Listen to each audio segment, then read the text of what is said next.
Baby Twins Billionaire, Chapter 23. Pada akhirnya, tangan mungil itu bergerak pelan meraih tangan Vero. Meski tanpa bersuara, semua yang berdiri di sana pun merasa sangat lega. Baru saja kaki Vero ingin melangkah kembali, lagi muncul seseorang, berteriak dengan suara merdunya. "Vio sayang, ganti baju dulu." Ucapannya itu terhenti saat sadar bahwa di sana terlihat banyak orang. Tangannya yang sedang memegang baju pun kini menggantung. Wajah wanita itu terlihat pucat setelah melihat pemandangan di depannya. "Mami?" panggil cepat Fiona. Teriakan Fiona membuat mata Vero dan Max melebar. "Mami?"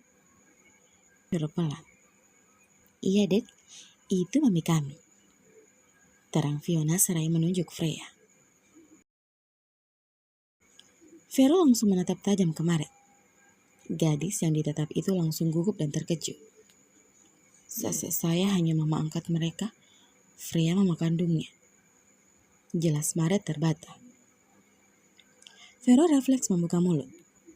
Ada kelegaan yang bersarang di relung hatinya yang paling dalam.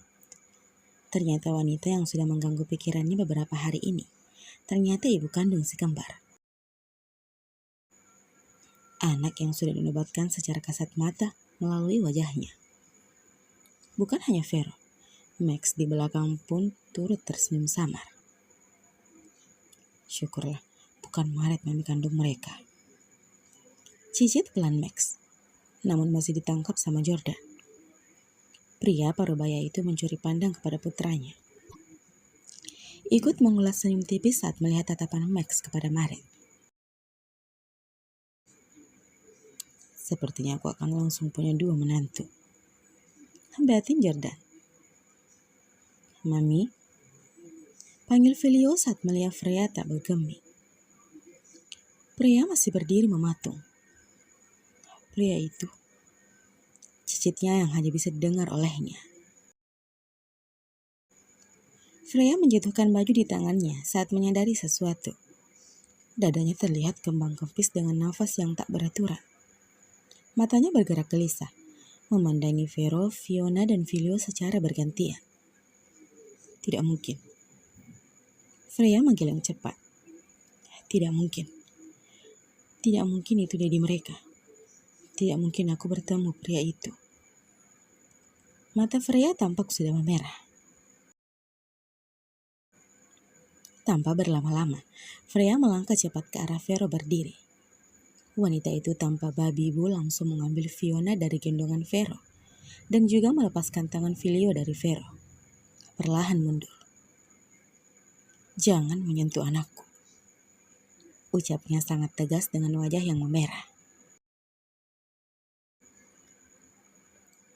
Setelah mengucapkan 3 kata itu, Freya langsung berbalik, kemudian berjalan cepat meninggalkan tempat tersebut. Semua orang dibuat tercengang dengan reaksi wanita cantik tersebut. Bahkan Maret pun tidak habis pikir dengan reaksi sahabatnya. "Mam, turunkan Fiona. Fiona mau Daddy." Gadis kecil itu memberontak di dalam. Tapi seolah tuli, wanita yang tersulut emosi itu tidak menghiraukannya dan tetap berjalan. Sedangkan Leo, dia hanya diam sambil mengikuti sang mami. "Maaf ya." Suasana hening pun terjadi saat Maret telah menyusul Freya. Keisha dan Jordan pun hanya bisa membuang napas pelan. "Vero, jangan tanyakan lagi. Pria itu sudah seperti orang bodoh yang tidak bisa melakukan apapun." Freya tunggu," teriak Maret menyusul sahabatnya tersebut. Freya dengan cepat menyuruh si kembar masuk ke dalam kamar lalu menutup pintunya. "Freya," panggil Maret. Freya menatap sahabatnya itu. Wajahnya terlihat begitu sedih. "Apa kamu tahu sesuatu?" tanya Freya. "Freya, jawab Maret. Apa dari awal kamu tahu sesuatu?" Apa itu sebabnya kita pindah ke kota ini? Apa itu sebabnya kita berada di villa ini? Tanya beruntun Freya. Freya, aku hanya mengikuti instingku. Bla bla bla. Maret pun menceritakan semuanya tanpa ada yang ditutup-tutupi. Tidak, pria itu bukan Dedi si kembar. Freya masih menyangkalinya. Iya, Freya. Pak Vero adalah ayah kandung si kembar. Mereka sudah melakukan tes DNA. Jawaban Maret membuat Freya mundur perlahan dengan syok. Kepalanya terus saja menggeleng.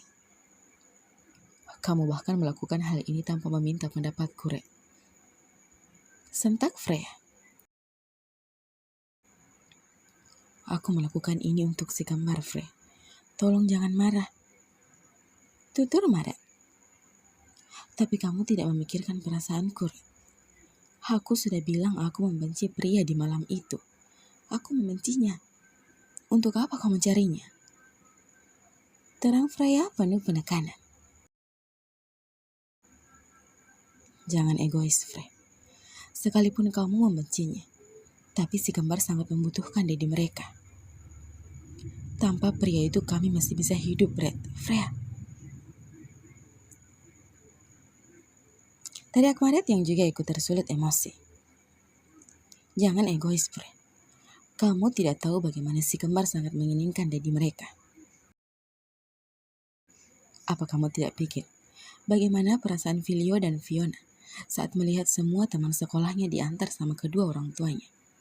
Apa kamu pernah memikirkan itu? Freya, aku tahu kamu wanita yang kuat. Tapi si kembar butuh sosok Dedi mereka, Freya. Mereka butuh kasih sayang seorang ayah. Coba pikirkan juga perasaan mereka. Freya menutup wajahnya dengan kedua tangannya. Bukannya Freya tidak mengerti. Tapi wanita itu hanya takut.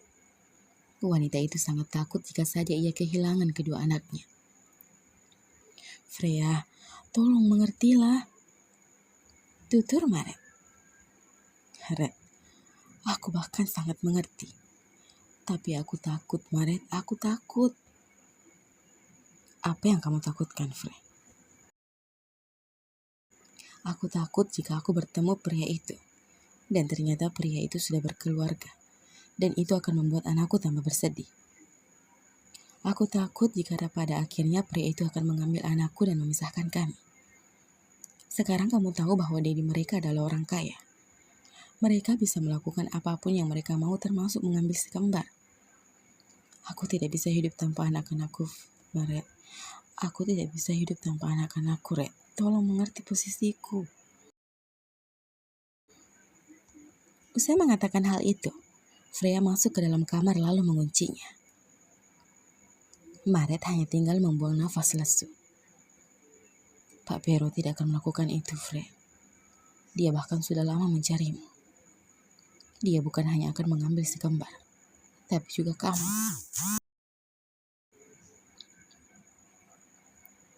Mom, Dad. Panggil Vero. Ruangan bernuansa putih itu kini terasa sunyi. Vero kini tengah menatap tajam dua orang tuanya. Jangan hanya diam saja, Mom, Dad. Kalian membuat Vero seperti orang yang bodoh. Vero tidak akan percaya jika kalian akan mengatakan semua peristiwa yang terjadi beberapa hari terakhir tanpa campur tangan kalian. Melihat si kembar tadi, Vero jadi merasa jadi pria bajingan, Mom. Dad. Ujar Vero kembali memelas. Kedua bahunya tampak turun. Apa mereka benar anak Vero? Vero kembali membuka suara setelah beberapa menit terdiam. Keisha dan Jordan saling pandang. Tidak ada alasan lagi untuk tidak memberikan bukti kepada Vero. Jordan memberikan perintah kepada Rudy yang selalu berdiri beberapa meter darinya. Asisten itu datang dan membawa map dan langsung memberikannya kepada Vero. Vero menerima map tersebut dengan tangan bergetar. Ia sudah bisa menebak apa isi map coklat di tangannya. Perlahan tangan besar Vero membuka dan membaca beberapa kertas hasil laporan tes DNA-nya bersama si kembar. Ya Tuhan, dekiknya tertahan, menutup wajahnya dengan kertas-kertas di tangannya. Keisha, Jordan, dan Max hanya bisa menatap sedih kepada pria itu. Vero menggeram tertahan. Tangannya terkepal meremas keras kertas di tangannya, hingga tidak berbentuk. Antara bahagia dan sedih. Itulah yang dirasakan CEO dari perusahaan raksasa yang bergerak di bagian properti tersebut. Bahagia karena pencariannya selama ini membuahkan hasil.